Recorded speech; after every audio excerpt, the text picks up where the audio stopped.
Hola a toda nuestra comunidad Contexto, bienvenidos a nuestro K-Live.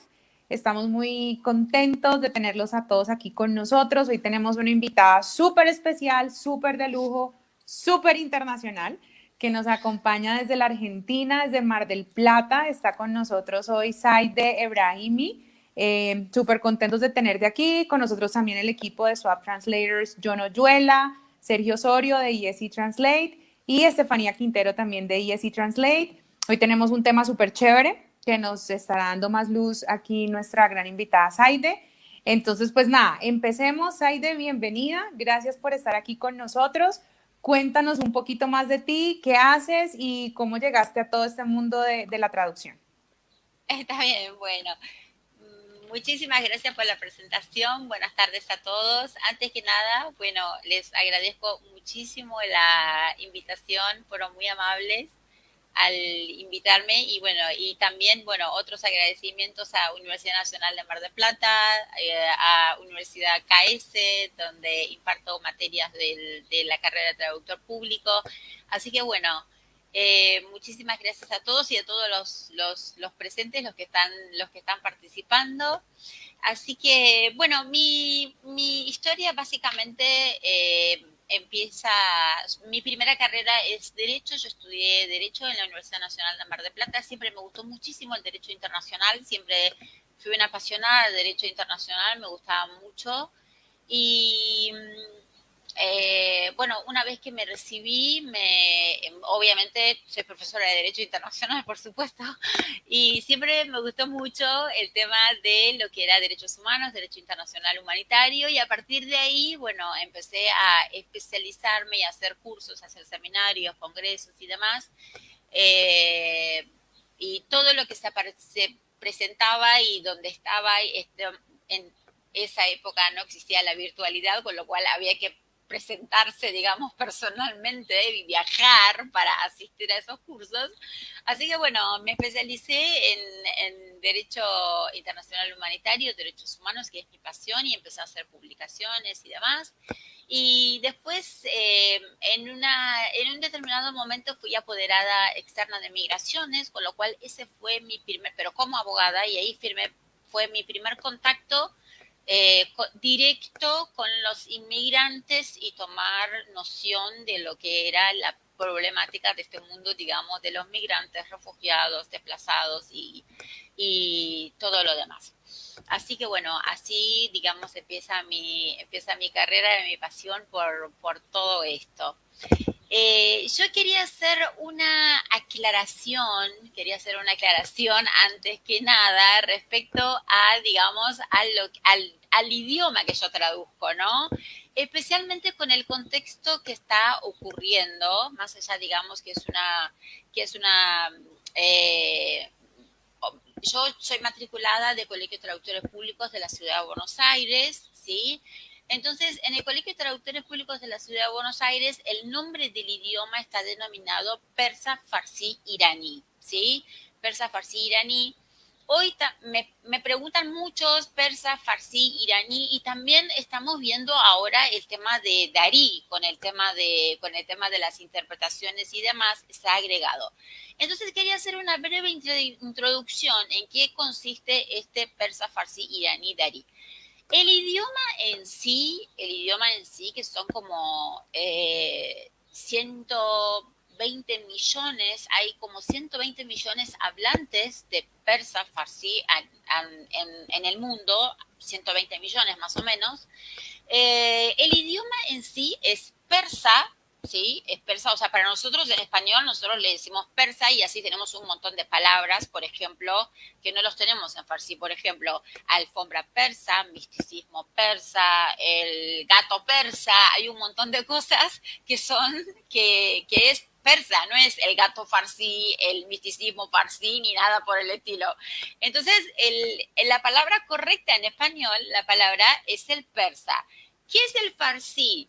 El farsi es la manera que los iraníes llaman a su propio idioma. Pero claro, se empezó a popularizar como con el tema de la inmigración. ¿Qué idioma hablas? Farsi. Entonces se empezó a incorporar en las diferentes culturas y diferentes países el tema de persa farsi. Así que hasta ahí vamos con el persa farsi respecto a los iraníes. ¿Qué es el darí? El darí es el mismo persa hablado en Afganistán. Hablado en Afganistán con algunas variantes, ¿sí? De un poquito, digamos, más antiguo, acento distinto, pero la verdad yo lo que he estado trabajando, he estado interpretando este último tiempo, la verdad, podría decir que es tanta la diferencia como, por ejemplo, yo que soy argentina hablando con un mexicano, que tengo alumnos mexicanos que por ahí no sé si están presentes, no sé si no, pero hay miles de anécdotas tenemos para contar de palabras que por ahí no nos hemos entendido dando clase y Y bueno, nosotros en Colombia, en Argentina, o sea, es igual. también, Sí. exactamente, también. Entonces, bueno, entonces es exactamente la misma diferencia. El otro día, por ejemplo, una señora estaba hablando del hospital, estaba interpretando hospital clínica y me dijo cuarto de curación. Y claro, yo inmediatamente en el contexto dije, está hablando de una clínica o un hospital. Dijo cuarto de curación. Lo llamó así. Entonces, esa es la diferencia entre lo que es Darí y el persa. Respecto a Tajiki, Tajiki es otra Yo te historia. puedo interrumpir ahí y tú nos puedes Sí, aclarar los países que hablan estos ahora, idiomas. sí, ahora voy, ahora voy. Respecto a Tajiki, porque, digamos, en estos últimos años, antes de la pandemia, se ha hecho una especie de lo que es la zona de la influencia persa y la cultura iraní. Entonces los países Irán, Afganistán y Tayikistán celebran el Año Nuevo juntos y hacen un montón de, digamos, actividades culturales juntas. Pero con Tayiki hay una particularidad. ¿Qué pasó? Tayikistán es digamos, es un país es una, digamos, de la ex Unión Soviética, es una república de la ex Unión Soviética. ¿Qué pasó con el farsi, el persa y el tayikí digamos, en Tayikistán? Ellos escriben cirílico y hablan farsi. Entonces yo con un tayikí hablo farsi, hablo en persa, pero el tayikí va a escribir en cirílico y yo voy a escribir con las letras, digamos, del idioma persa. ¿Qué es lo que hacemos cuando tenemos que escribir con un tayikí? Cuando me tengo que escribir con un tayikí, hablamos lo que le decimos el finglish, que convertimos, digamos, las letras de farsi las convertimos en latín y nos comunicamos de ese modo que, bueno, que se le dice el finglish por el tema de la mezcla de inglés y el farsi. Pero básicamente, y claro, y no es un proceso fácil, no es un proceso fácil por un montón de cosas. Los chicos están aprendiendo la escritura de farsi, están aprendiendo, pero primero, partamos de la base, bueno, y nosotros como traductores sabemos, el tema es las partidas de nacimiento. Por ejemplo, las partidas de nacimiento están emitidos en esos idiomas están, están emitidos como están emitidos. Y después también otro tema que estuve estudiando y que estuve leyendo sobre el tema es el tema de las marcas comerciales. Una marca comercial súper ya asentada donde está escrito, por ejemplo, se lee en farsi, yo no lo sé, yo no sé leer cirílico, pero pronunciación sí, pero una marca comercial de repente hay que cambiarlo y escribirlo en persa. Entonces, bueno, es un gran perjuicio económico para la gente. Con lo cual es un proceso paulatino, más allá de toda la buena voluntad del gobierno de Tayikistán, que la verdad le ponen muchísima onda y hacen unas celebraciones del Año Nuevo espectacular.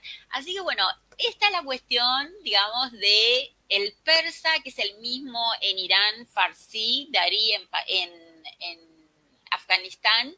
En Afganistán se habla otro idioma y también hay muchos dialectos, así como me decían también en México hay 60 dialectos.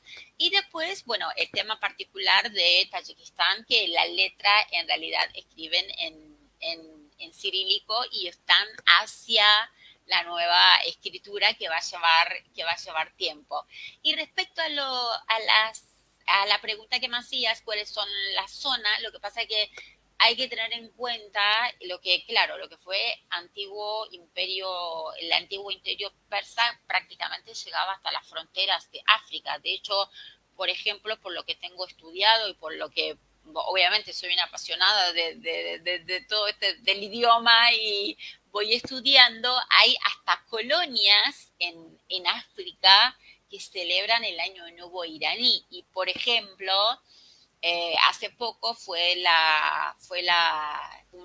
aniversario de un poeta muy famoso que estaba en persa, que escribe todo en persa, y su tumba estaba en Azerbaiyán, con lo cual, claro, ahora hay un tema, era de Azerbaiyán, y bueno, y hay una disputa, por supuesto, hay una disputa entre países, no era afgano, era turco, era iraquí, pero en realidad es todo lo que fue el antiguo imperio persa, y bueno, y los países que a través de, y hasta no hace tanto tiempo, por ejemplo, lo que pasó con los acuerdos entre Irán y Rusia, donde parte de la gente quedó del lado de Rusia, lo mismo que pasó con la República de Armenia. Yo he traducido, a mí me ha llegado documentación donde el lugar de nacimiento es una ciudad de Armenia y lugar de nacimiento dice Irán. Y es una ciudad de Armenia hoy. Y bueno, entonces, bueno, todas estas cuestiones, digamos, es lo que involucra al idioma que yo traduzco. En cuanto a las traducciones, ¿sí? En cuanto a las traducciones es lo que nos involucra. Y bueno, y estos son los desafíos, digamos, como para enfrentar en cuanto claro, a las traducciones. Y respecto a los desafíos pues, es decir, empezando por la lengua y por las variantes, supongo que habrán muchos desafíos adicionales. Y una pregunta relacionada con eso es, ¿qué es lo que más te llega a ti para traducir? Digamos que en inglés le llegan a uno contratos, le llegan a uno manuales, cosas técnicas, pero ¿qué es lo que más te encargan a ti? ¿Qué es lo que más me encargan? Lo que pasa que, a ver, la vida, digamos, yo creo que cada idioma tiene sus particularidades distintas, ¿no? Estamos entre traductores, entre colegas, y no es necesario que lo explique demasiado. En mi caso particular era mucho documentación migratoria. Es una migración calificada, la que llegaba a Argentina, es una migración calificada, la que llegaba, hubo una migración en la década del 80, en la década del 90, pero la mayoría se fueron de Argentina. Y después a mí me contratan más a las empresas argentinas que lo que es las empresas iraníes en sí. Por ejemplo, bueno, no puedo dar nombres específicos, pero por ejemplo, laboratorios, el tema de comercio, el tema de intercambios comerciales, que para no entrar en la política, porque no es una charla política, ni tampoco me gusta entrar en la política, pero se va a entender que dependemos de la política internacional. Y en la política internacional en este último tiempo pasaron muchas cosas, hubo y existieron muchas restricciones. Y sin ir más lejos, y tampoco es un hecho, digamos, es un secreto de lo que estoy revelando, Irán está bajo sanciones comerciales. Y entonces, yo ahí te iba a hacer una pregunta, Zaide. Entonces, porque para nosotros, por lo menos acá en Colombia, de hecho te conocimos fue a través de eso, yo incluso me atrevería ni siquiera a utilizar la palabra común, sino que no hay. Sí, yo me atrevería a decir que en Colombia no hay intérpretes profesionales de Farsi español. ¿Qué tanto se mueve en Argentina? Porque pues nos cuentas que ya trabajas con empresas, o sea, ¿qué, por ejemplo, tiene Argentina en ese aspecto que no tenemos nosotros en Colombia? ¿O por qué se mueve tanto? Porque asumo que también tienes colegas que trabajan la misma combinación de idiomas. Y la otra es, pues, para como unir las dos preguntas, para que también nos contaras un poquito ya de cómo entraste tú también a trabajar. Sabemos que has trabajado con ACNUR también en Argentina, pero con qué otras organizaciones, y para esos traductores que están empezando, ¿cómo hacen para empezar a labrarse su camino hacia trabajar los que quieren trabajar con traducción humanitaria. Claro, sí, entiendo perfectamente. Si bien es una pregunta muy amplia, pero está bien. A ver, yo, digamos, a medida que fue pasando el tiempo, me fui especializando y en el mundo de la traducción también me fui especializando, porque todo el mundo, claro, mi especialización natural, lo que me sale a mí naturalmente, es lo jurídico, es lo legal. ¿Por qué? Porque soy abogada. Entonces, lo jurídico y lo legal para mí es natural. Yo, es como decimos en Argentina, no sé si ustedes lo dicen, me das una sentencia o un exhorto y yo estoy como pez en el agua. No tengo ningún inconveniente, entiendo absolutamente todo y agarro y me pongo a traducir. Aprovecho para decir que he hecho la traducción del Código Penal y el Código Procesal Penal de Argentina al persa, sin pie de página y sin ninguna nota, con lo cual quiere decir... ¡Wow! Sí, pez en el agua. Fue un gran desafío realmente hacer esas traducciones y encontrar, y dije, todo es traducible, realmente todo es traducible. Es cuestión de encontrar, digamos, la palabra, y hoy en el mundo jurídico, yo cuando terminé y dije, wow, había terminado las traducciones y sin ni siquiera una explicación de que tal instituto o tal cosa, ni nada por el estilo, por más que tenemos sistemas totalmente diferentes. Entonces, volviendo al tema de la pregunta que me hacía Sergio, yo obviamente por ser, digamos, mi naturaleza inquieta, si bien yo con el tema de las sentencias judiciales, con el tema de los exhortos y todo, estaba en mi zona de confort, de a poco empecé a hacer cursos de capacitaciones. Una de mis pasiones es la tecnología. A mí me apasiona la tecnología. Por ejemplo, cómo traducir, de las capacitaciones, cómo traducir una página web.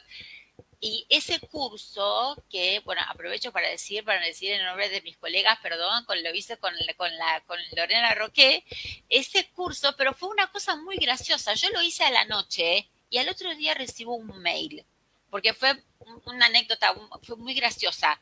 Yo pensé que era un chiste, porque yo hice el curso a la noche y al otro día recibí una propuesta de una empresa para traducir una página web y una multinacional.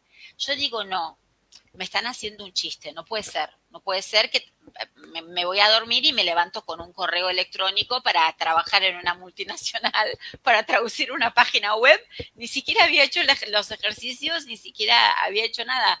Por eso insisto tanto a los alumnos, hay que estar preparado para todo. Y de repente, cuando tuve la entrevista, por supuesto, dije la verdad. Ese mismo día yo estaba en Buenos Aires, tuve la entrevista, pero yo me manejaba, pero como que si bien no lo había hecho, pero entendía perfectamente y, por ejemplo, hacía preguntas. Bueno, va a haber un equipo técnico acompañándome, va a haber diseñadores acompañándome, va a haber programadores. O sea, mis preguntas no eran las mismas que la noche anterior cuando me inscribí en el curso. Entonces, bueno, de a poco es como que fui abarcando diferentes cuestiones. ¿Por qué? Porque hay una cuestión mito típica en los idiomas nuestros. En la Argentina le decimos idiomas de baja difusión o idiomas minoritarios de baja difusión, o porque no se conocen o porque hay poca demanda. Porque ustedes cobran lo que quieren y hacen lo que quieren. Y lo cierto es que no es así, porque para ese idioma también tiene que haber demanda, ¿sí? Porque para ese idioma tan, digamos, tan exótico, por decirlo de alguna manera, tiene que haber una demanda y tiene que haber habilidades y otro tipo de habilidades para poder abarcar otras cosas. Entonces, de repente, el curso de localización, yo hice un curso de localización de productos, donde pude, y ahí viene la pregunta, digamos, la respuesta concreta, las empresas. ¿Cómo empecé a trabajar yo con las empresas? Aprendiendo a localizar productos. aprendiendo a localizar productos, es decir, bueno, este producto, y bueno, obviamente haciendo los contactos yo con Irán, por ejemplo, yo con Irán, y bueno, para hacer todo tipo de contactos. Bueno, no se olviden que hay que escribir de la derecha a la izquierda. El iraní va a escribir en una exposición internacional, va a mirar de derecha a izquierda, con lo cual ni les cuento los diseñadores y lo que son la página web. Había que, claro, hay que, digamos, diagramar y organizar todo para que el iraní mira de derecha a izquierda.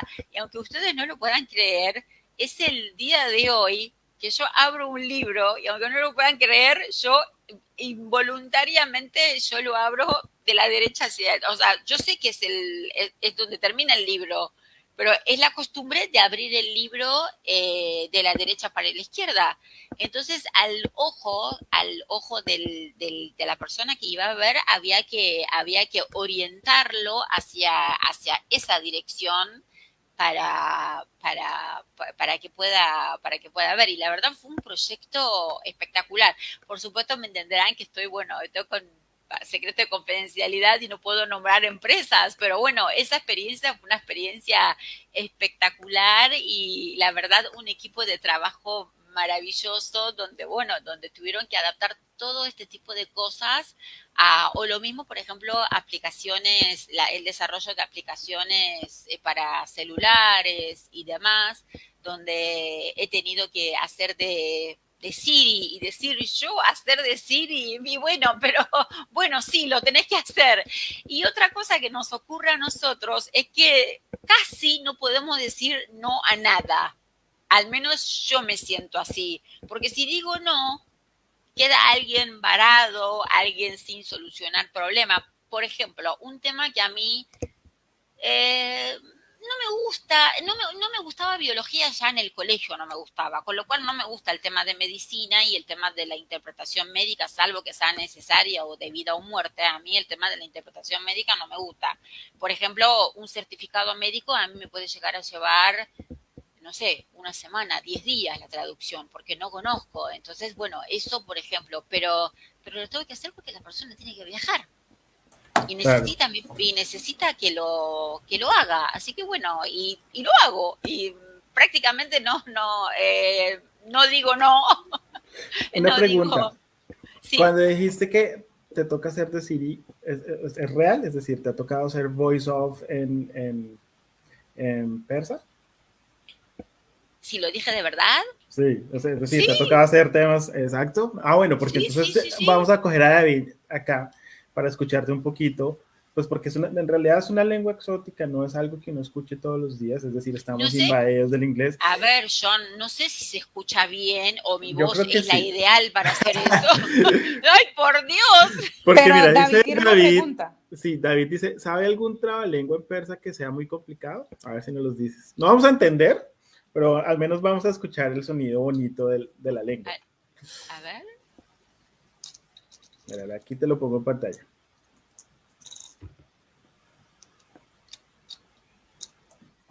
Sí, digamos que como la gente no conoce el idioma, quiere conocerlo, quiere saber cómo suena la lengua. Entonces, no, la verdad no sé si que, nos cuentas ver, algo, porque nos contaras algo yo a David lo conozco. David es un gran fotógrafo, amante de la cultura y la lengua persa. La verdad, trabalengua en persa que sea muy complicado, no, la verdad que no, porque por los alumnos que tengo y el resultado que hoy veo en los alumnos, el persa tiene sus complicaciones, Hay una complicación especialmente para los extranjeros, que una cosa es lo que se escribe y otra cosa es lo que se habla. Entonces eso produce, yo veo muchas preguntas en los foros, que una cosa es lo que se escribe y una cosa es lo que se habla. Eso sí produce complicaciones. O por ejemplo, hay 4 zetas. Lo bueno es que tiene fácil pronunciación, de tal modo que se le dice el francés del Medio Oriente. Pero háblanos, porque nos estás dando una Que respuesta te muy, hable. claro, un ¿Vos trabalenguas, querés algo que te así. hable? Exacto. Bueno, Como salón, presentarte, Sí, contarnos, no salón. sé. حالت claro. چطوره؟ من سعیده هستم. خیلی خوشحال هستم از اینکه با شما هستم. خیلی ممنون از دعوت شما. Eso, no sé, Bueno, ¿y qué no dijiste? sé cómo lo hacer. Dije que Ay, ¿qué hola, dijo? soy ¿Qué dijo? Saide, muchas gracias por la invitación, estoy muy contenta de estar acá, así que bueno, eso. Pero Ya que básicamente, nos dices eso, yo tenía una pregunta, me causa curiosidad. sí, Es que, y qué pena si estoy preguntando algo de pronto que suene como muy somero, como muy superficial, pero es en este tipo de culturas, el acento tiene una, una gran importancia, porque por ejemplo sé que los franceses, o he escuchado, nunca he ido a Francia, pero he escuchado que a muchos franceses no les gusta que les hablen en francés si no se habla muy bien. Sí, como sí, si usted no sabe hablar francés, hable más bien en inglés, sí, sí, sí. ¿sí? Que así le entiendo mejor. ¿Pasa lo mismo en el persa, en el farsi, El es persa, vos diferente? decís una palabra y te invitan a comer a tu casa, a su casa. Solo decir una palabra y acá hay Como gente que me puede, nosotros. y acá hay gente que me puede decir, contradecirme, solo decir una sola palabra en persa, solo decir salam, ¿vale? Yo mochetoré, hola, ¿cómo estás? Y te van a invitar a tu casa, te van a invitar a su casa y van a abrir la puerta a su casa. Realmente, a ver, no es porque digamos, porque yo también, a ver, yo a esta altura, yo soy de ambas culturas y Sí, sí, sí, eso iba a realmente, preguntar yo, que por qué haces estos idiomas, que nos contaras claro, por qué. y realmente porque, bueno, también, digamos, o sea, yo soy una latina más, pero también cuando estoy en el contexto donde tengo que estar, eh, estoy con el protocolo y estoy bajo el protocolo y bueno, digamos, tengo que comportarme según, digamos, las reglas de ese protocolo donde me manda que tengo que hacer y no sé si, bueno, no están en mi Facebook, pero me habrán visto en sesiones de interpretación con la cabeza cubierta, por ejemplo. Así que, y eso, no, la verdad, veo mucha gente en contra, para mí no tiene ninguna, no tiene nada de malo, simplemente es respetar. Yo a la mesa de examen no voy en ojotas, me encanta el verano, pero yo a la mesa de examen no voy en ojotas y en bikini a tomar mesa de examen. Entonces me parece que es exactamente lo mismo, es determinadas normas de protocolo donde, bueno, donde uno tiene que cumplir, pero quédate tranquilo, Sergio, donde vos digas eso yo te voy a enseñar y no vas a tener ningún problema. Ven, y Vas a pasar toda la estadía y te van a invitar a diferentes casas, así que no vas a tener problema. Saide, y ya que lo nombraste, pues claro, una cosa es el protocolo pues el tema allí cuando uno está haciendo interpretación, pero en términos ya cuando tú traduces texto, ¿has tenido algún desafío en términos de género? Es decir, En términos de género, no, y no, explico por qué. En por Farsi no hay favor. género. Ok, En igual. Farsi no hay género, con lo cual el tema del lenguaje inclusivo, que más de una vez, bueno, el lenguaje inclusivo, el lenguaje incluyente en México, que le dicen lenguaje incluyente, en Argentina le decimos el lenguaje inclusivo. Hay muchos idiomas que no tienen ese tipo de, digamos, no voy a decir polémicas, discusiones políticas o llamarlo como quieras, no lo tienen porque al no existir géneros, no, nosotros tenemos señora, señor, nena, nene y no tenemos otras cuestiones. Con lo cual, con el tema de género, no. pero, por ejemplo, bueno, lo que es LGTB, todo eso sí está traducido y está traducido y está reconocido, así que eso, digamos, no hay problema, pero no hay cuestiones con el tema de género porque el Farsi no lo tiene, así que no hay inconvenientes a la hora de traducir para decir no, para la mujer uso tal cosa o para el hombre uso tal cosa, ¿no? En el trato sí, pero ya eso. ¿Qué es más? En realidad lo que yo hacía antes era protocolo y ceremonial para empresarios que tenían que hacer cuando llegaban a Irán. En realidad uno de mis cursos, mis primeros cursos, era preparar a los empresarios cómo comportarse y qué era lo que tenían que hacer cuando llegaban a Irán para tener buen cierre y exitoso de negocio y que no se produzca malos entendidos. Así que eso fue un tema donde yo trabajé desde mucho antes. Venía trabajando y explicando a los empresarios. ¿Tú nos puedes contar, Saide, por qué sabes tanto de la cultura y por qué sabes los idiomas? ¿Por qué sé tanto? Yo nací en Sí. Teherán. Okay. Yo nací en Teherán y estuve hasta los 12, 13 años aproximadamente. Lo que observo, sí, porque también soy estudiosa, sí, o sea, no solamente hablo por una persona que habla un idioma, o sea, hablo 2 idiomas y nada más que eso, porque soy estudiosa del tema.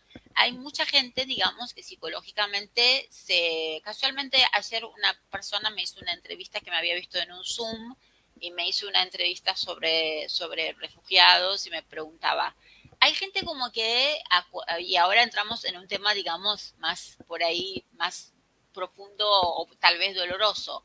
Hay gente como que corta vínculos con el pasado y no quiere saber más nada con lo que sucedió.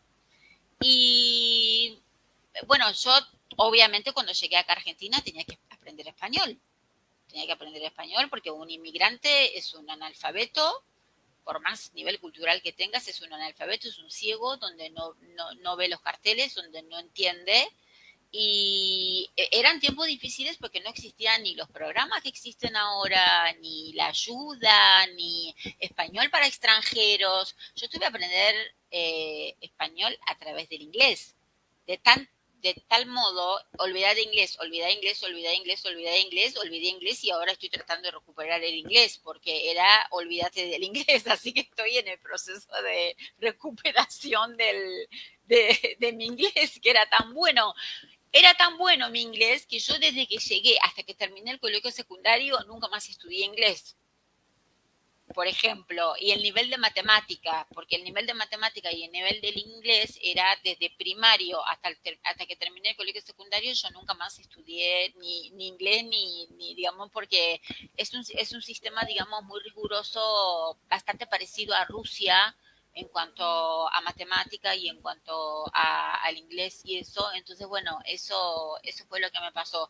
Pero la verdad, digamos, lo que sé, bueno, porque soy nativa y aparte porque estudio, porque me he pasado, por ejemplo, en el año 2010 presenté 2 ponencias en el Colegio de Traductores Públicos de la Ciudad de Buenos Aires. Uno fue sobre la investigación sobre la situación del español en Irán y otro sobre las costumbres de lengua y cultura persa. Y les aclaro, chicos, que vivo a una cuadra del mar y me pasé todo el verano, acá sentada hasta que presenté las 2 ponencias en el Congreso.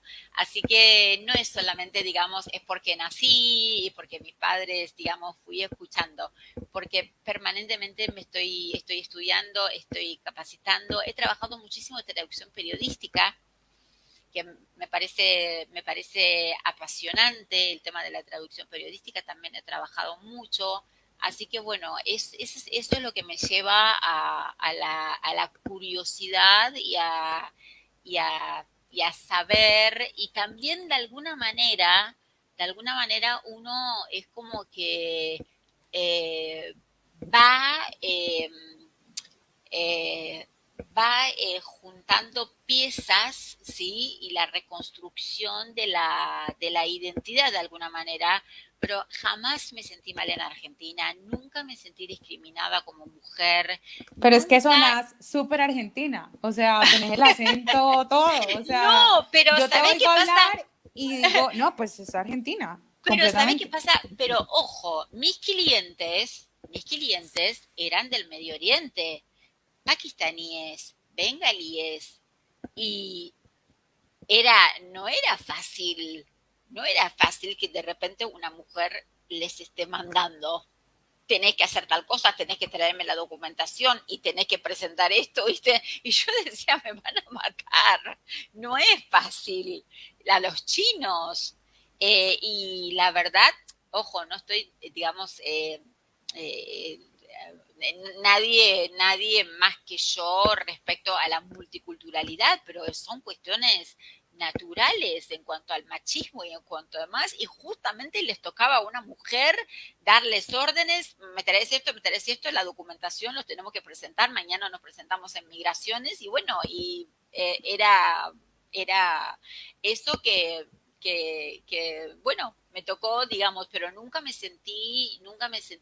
sentí esa guerra de género donde me tengo que imponer como mujer en absoluto, nunca me sentí, o sea, yo tenía objetivos y objetivos donde lograr y quería llegar a eso y por supuesto hay un montón de gente donde ha sido, yo siempre fui una, digamos, hablando Argentina, yo soy un bicho académico, yo soy un producto académico, siempre estuve, digamos, involucrada en, por ejemplo, en la Facultad de Derecho, Asociación Argentina de Derecho Internacional, o sea, siempre preparándome y siempre estudiando eso, entonces es como que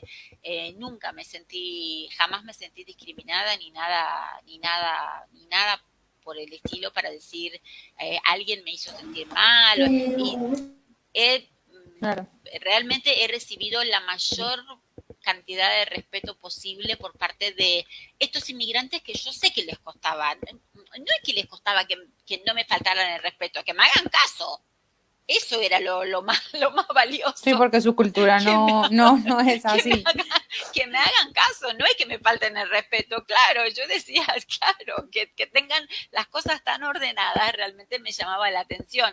Hoy son amigos, son amigos, digamos, realmente de uno, yo mientras, obviamente, como creo que como todos, mientras uno está trabajando no establece relaciones de amistad, pero hoy son amigos para llamar por teléfono y para decir cómo estás o necesito algo o la verdad, vínculos eh, espectaculares. Así que estoy súper feliz y me apasiona lo que hago, ¿no? Saide, en la parte de interpretación Sí, humanitaria, bien. ¿qué te has encontrado con todo este tema de migración, tanto en Argentina, ya estás haciendo trabajos en Colombia, porque tenemos Sí, migración también de esos países? ¿Cuál ha sido como tu experiencia como intérprete y qué te has encontrado? sí. Bueno, acá inevitablemente tengo que entrar en parte jurídica. Es imposible, digamos, separarme de la parte jurídica. ¿Cómo llego, o cómo, mejor dicho, las interpretaciones, cómo me llegan? Nosotros en el Colegio de Traductores Públicos de la Ciudad de Buenos Aires tenemos la ley 20.305, donde la ley nos habilita a nosotros, a los traductores públicos matriculados, ¿sí? Ser peritos tanto intérprete como traductores y que se llama auxiliares de la justicia. Nos llaman auxiliares de la justicia. Eso para el ámbito judicial, ¿sí? Así que eso es por un ámbito judicial. De repente yo puedo estar, una de las vías donde yo puedo estar interpretando, por ejemplo, puedo estar interpretando refugiados imputados de la comisión de algún delito en el ámbito judicial. ¿Sí? Esa es una de las vías. Son refugiados imputados, pero están ya en el ámbito judicial. Así que eso es una de las vías. A través, nosotros tenemos una vez por año, nos inscribimos en el sistema, hay un sistema, digamos, a nivel federal, nacional. También tenemos sistemas provinciales porque nosotros somos un país federal. Entonces nos inscribimos y a través de eso actuamos como peritos, ¿sí? Esa es mi intervención como perito auxiliar de la justicia, como intérprete, ¿sí? El refugiado imputado de la comisión de algún delito. Esa es una. La otra, nosotros tenemos nuestra ley de migraciones. Nuestra ley de migraciones es la 25.871, nuestra ley de migraciones, su decreto reglamentario, que es sale en el año 2010, el decreto 616, donde por primera vez dice que habla de lenguas de orígenes y también habilita a que los organismos celebren con convenios con el Colegio de Traductores Públicos de la Ciudad de Buenos Aires. Nosotros tenemos aproximadamente 36, 37 idiomas matriculados, con lo cual hay como para cubrir idiomas. Pero ya estamos en instancia administrativa, porque el solicitante de refugio puede pedir, y ustedes lo saben, el solicitante de refugio puede pedir el refugio en lo que se llama frontera caliente, ingresando, ¿sí? Ingresando al país, y el organismo donde atiende a los solicitantes de refugio en Argentina se llama CONARE, Comisión Nacional de Refugiados, ¿sí? Comisión Nacional de Refugiados. Entonces, ese es el organismo que atiende la cuestión administrativa. Por ese lado puede llegar a venir interpretaciones, y también de repente en parte de delitos comunes. Hace 2-3 semanas me tocó intervenir en delitos comunes donde de repente, por ejemplo, delitos comunes me refiero a violencia de género, con sus particularidades, por supuesto, porque, por ejemplo, esta mujer no quería denunciar a su marido. Entonces hay que tener en cuenta muchísimas cuestiones culturales. Yo, por ejemplo, últimamente, hasta el color de la ropa puede llegar a influir. Yo soy muy de turquesa, azules, acuamarina, hay un montón de colores que habitualmente uso mucho. Y últimamente estoy teniendo mucho cuidado con las mujeres afganas, especialmente, para no usar, porque los talibanes las obligaron a utilizar la burka de esos colores, y ellos como que se sintieron obligadas, y también decían, de alguna manera, es legitimarlos a lo que nos están imponiendo.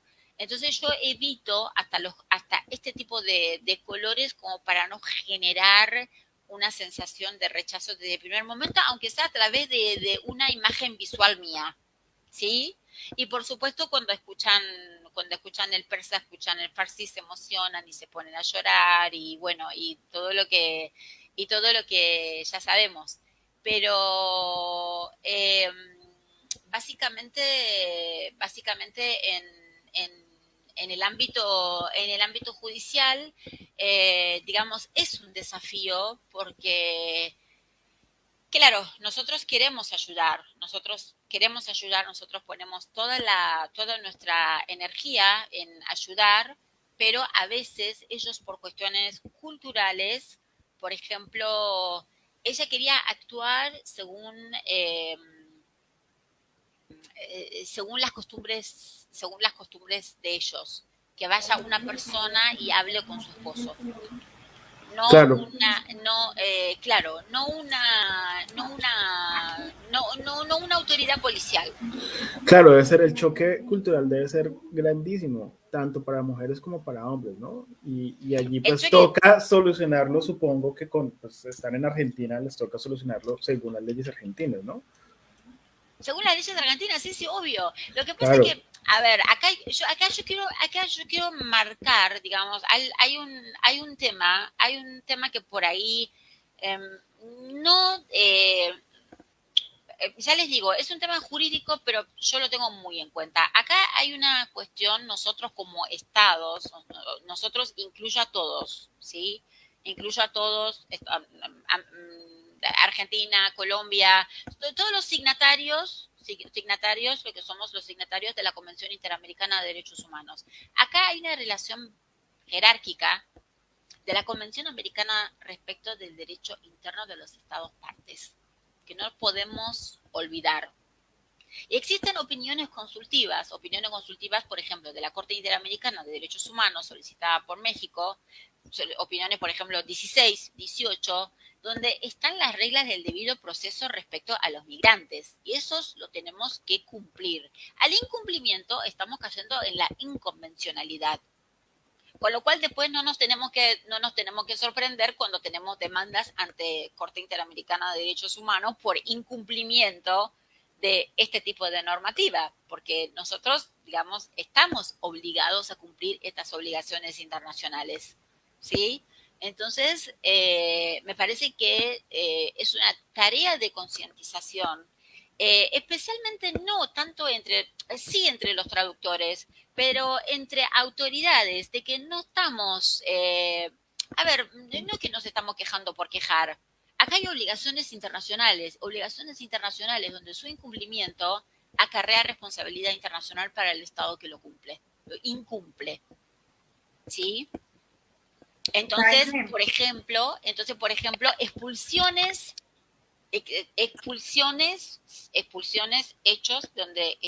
sin haber tenido oportunidad de un intérprete y de un abogado gratuito donde contemplan nuestras leyes. cierto.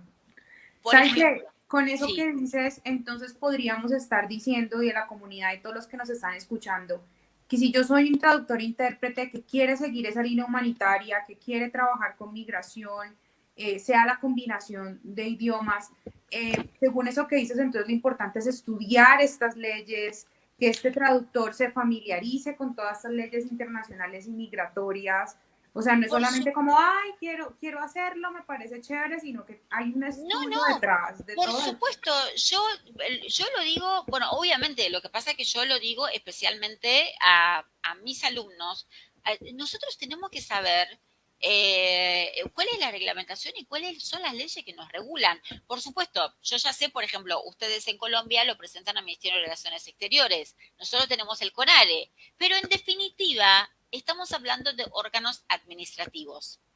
Organismos administrativos. Entonces, ¿qué pasa en los organismos administrativos? La Convención Americana de Derechos Humanos, ¿sí? Que todos somos signatarios, todos somos partes.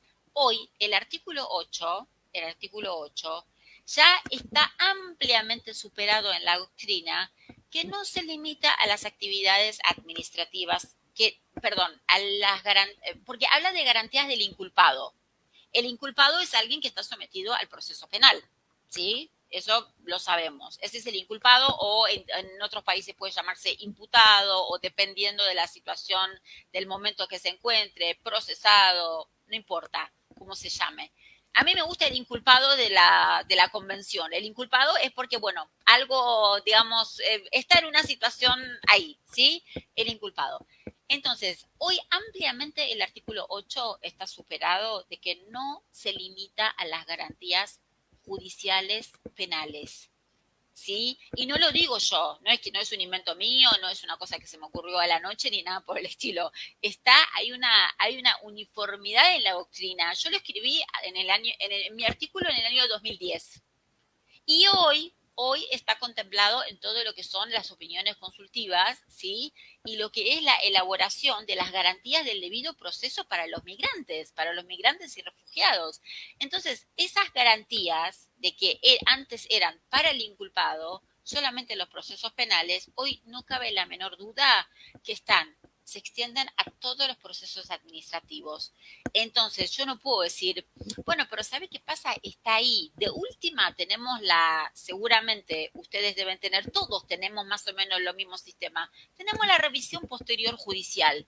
Pero ¿para qué tenemos que cometer vicios en el proceso, mientras tanto, para llegar a una revisión posterior judicial? Sí, está bien, tenemos los recursos. Todos tenemos los recursos para llegar a una revisión, pero en el momento que el inmigrante está exponiendo su situación, tiene que tener un intérprete para poder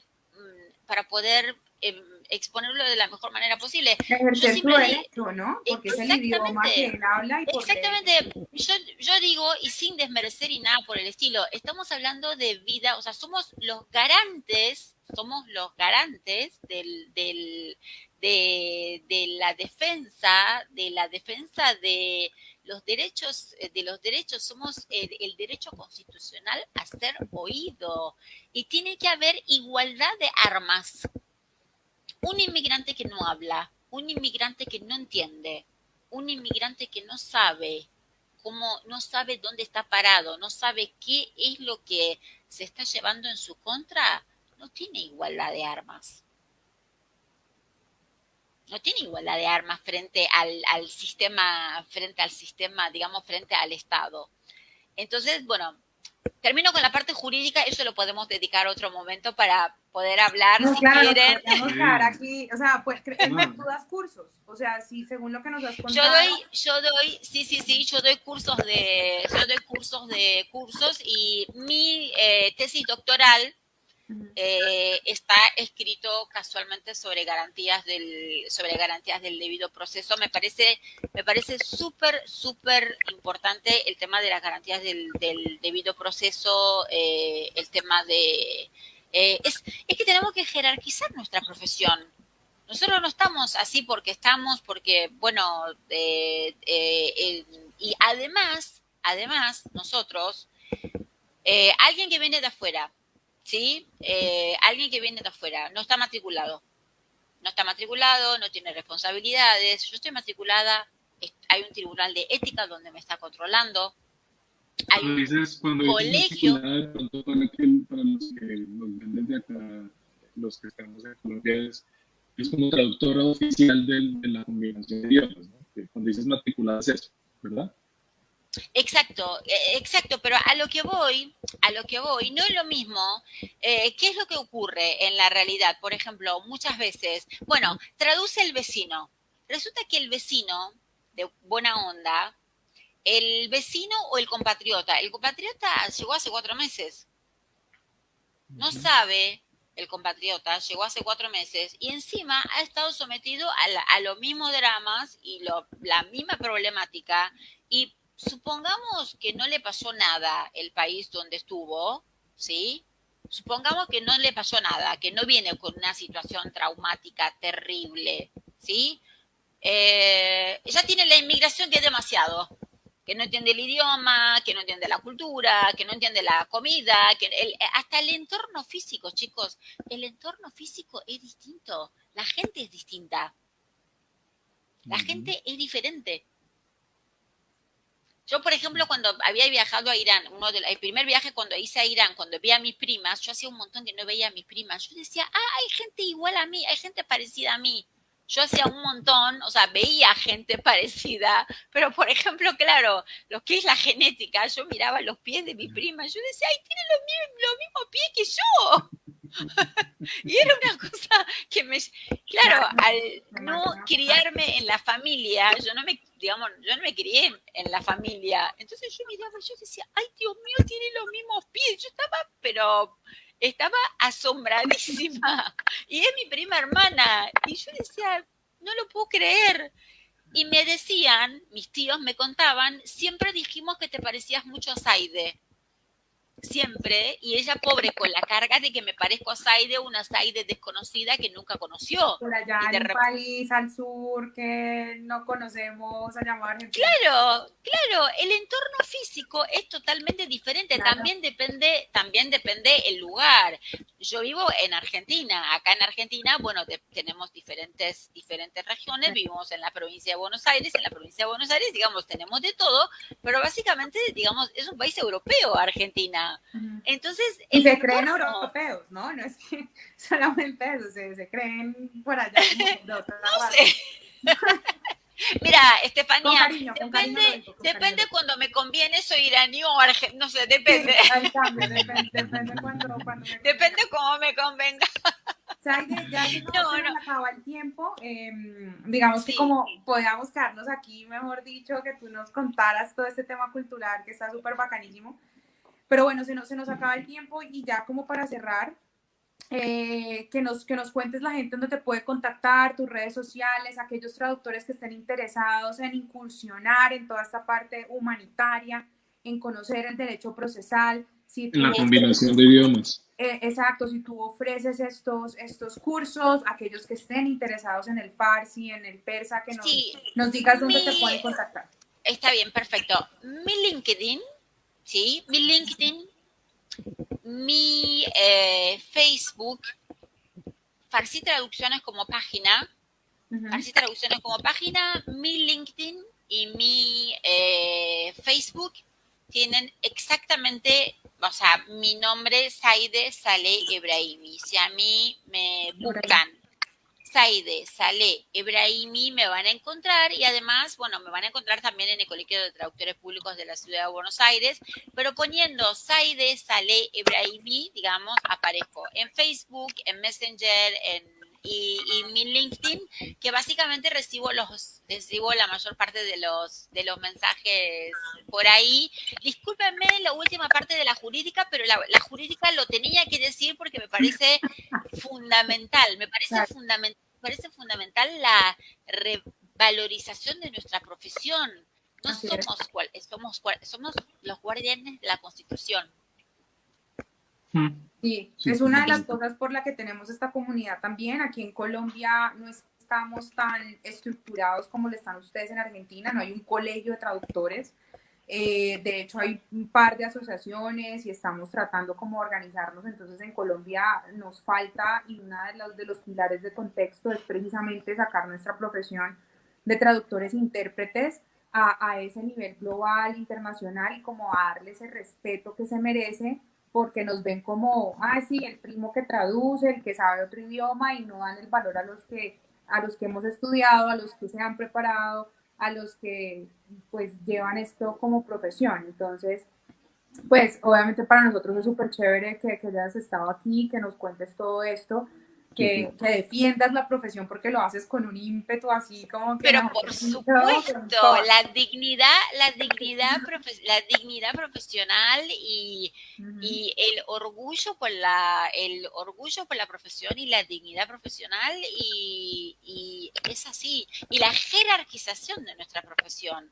Yo creo que tenemos que abogar, y por supuesto, el mundo no es fácil, y yo siempre lo digo a todos los alumnos y siempre lo digo a todos. A ver, si yo no hago nada, si tú no haces nada, si el resto no hace nada, nadie hace nada. Sí, la injusticia es enorme, pero por ejemplo, el artículo que yo escribí 10 años más tarde llegó a ser conocido y fue citado por un juez. Entonces, eso, digamos, y ahora tengo, bueno, dos más para publicar, 2 artículos más para publicar, y yo creo que es fundamental. Y hay un dato muy importante en Argentina, ¿sí? Que tenemos un fallo, si bien es una opinión minoritaria, ¿sí? Pero hay una jueza que falló a favor, ¿sí? Entonces, esas opiniones minoritarias, de a poco, con el trabajo nuestro, se van convirtiendo en opiniones mayoritarias, pero la gente tiene que saber, la gente se tiene que concientizar. La gente tiene que saber que existe hay un montón de legislación y armas, digamos, como para hacer valer nuestra nuestra profesión y es fundamental. Y ni siquiera estoy yendo al ámbito europeo, o sea, solamente estoy acá en el ámbito americano, en la Corte Interamericana de Derechos Humanos, en el ámbito de los jueces de San José, y nuestras opiniones consultivas, que obviamente, por supuesto, son aplicables a todos los países. Así que bueno, a todos los países, por supuesto. Así que bueno, con todo gusto estoy a su disposición, y obviamente la profesión del traductor no es cualquier cosa, no es cualquier cosa. Es muy importante la labor que realizamos. Así que, qué lindo. Así que bueno. Qué lindo eso que decís. Saide, muchísimas gracias. Ya nos tenemos que ir. Gracias a ustedes. Estuvieron aquí con nosotros. Tenemos varios comentarios aquí ya, muy interesante. Dice Milagros, muchas gracias. A todos los que nos acompañaron, los que nos vayan a ver por diferido, pueden contactar a Saide en sus redes sociales, sus cursos, todo directamente. Ya es miembro de Contexto y ya sigue la página de Contexto, entonces también la pueden contactar por ahí. Y nada, muchísimas gracias. No sé, John y Sergio, si tienen algo que decirnos antes de irnos. No, quedaron varias preguntas en el tintero, pero será para una próxima oportunidad. De nuevo, muchísimas gracias a Aide por estar acá y por habernos enseñado tantas cosas. Creo que queda en el aire que definitivamente no solamente saber la lengua, sino conocer las culturas y además el sistema político y bajo qué criterios estamos haciendo nuestra interpretación. Entonces, pues muchas gracias por esa enseñanza, Aide, y esperamos tenerte de nuevo una vez más en Contexto. Muchísimas gracias a ustedes por la invitación, la verdad lo pasé muy bien, y muchísimas gracias por darme la oportunidad de expresarme, digamos, de lo que uno va sintiendo, tanto respecto a la profesión como la experiencia personal. Así que bueno, mil gracias. Muchísimas gracias. A ti, muchísimas gracias. Gracias, Aide. Que estén muy bien. Hasta luego y nos vemos dentro de